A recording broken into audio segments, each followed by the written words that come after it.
بیچنے کا کوئی سامان رکھا ہوا ہے یا ضرورت سے زائد ساز و سامان ہے، تو ایسے شخص پر اپنا بھی صدقہ فطر واجب ہے اور اپنے نابالغ بچوں کی طرف سے بھی ادائیگی واجب ہے۔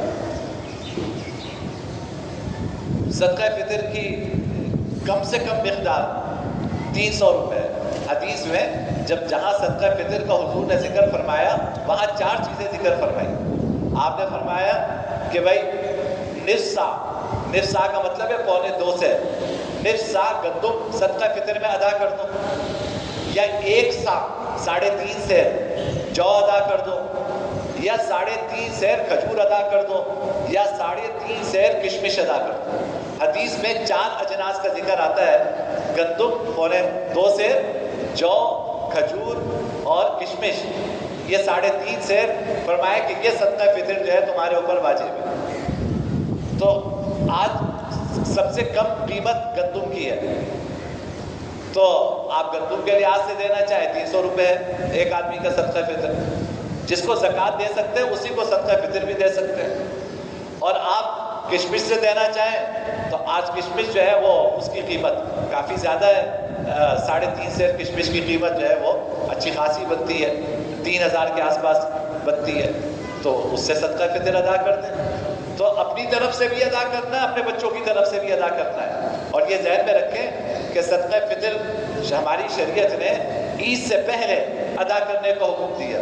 اس کا مقصد یہ ہے کہ جو غریب ہیں وہ ہمارے ساتھ عید کی خوشیوں میں شریک ہوں۔ کم سے کم عید کا دن تو ایسا گزرے ان کا کہ ان کو آج یہ فکر نہ ہو کہ کماؤں گا کہاں سے، کھاؤں گا کہاں سے، اپنے بچوں کو کہاں سے کھلاؤں گا۔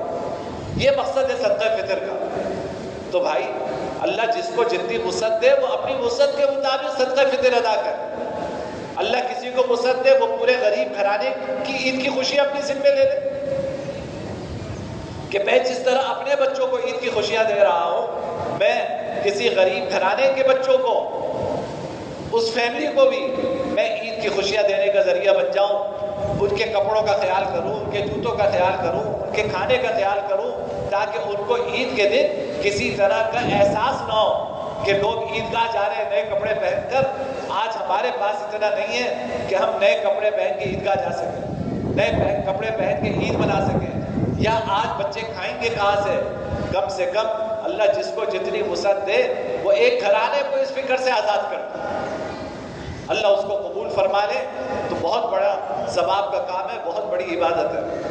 تو بھائی صدقہ فطر کا اہتمام کرنا ہے، عید سے پہلے اپنا صدقہ فطر ادا کرنا ہے۔ اب میں نے عرض کیا کہ اتنا پہلے ادا کریں کہ جو غریب ہے وہ بیچارہ اپنی عید کی خوشیاں منا سکے، وہ عید کی تیاری کر سکے۔ کوشش کریں کہ ہر گھر کو، ہر غریب گھرانے کو اللہ ہمیں عید کی خوشیاں دینے کا ذریعہ بنا دے، اور اپنے ان فلسطینی بھائیوں کو نہ بھولیں گے۔ ہم دیکھیں کس راحت و آرام میں یہاں بیٹھے ہیں، تھوڑی دیر کے لیے ان کا تصور کریں،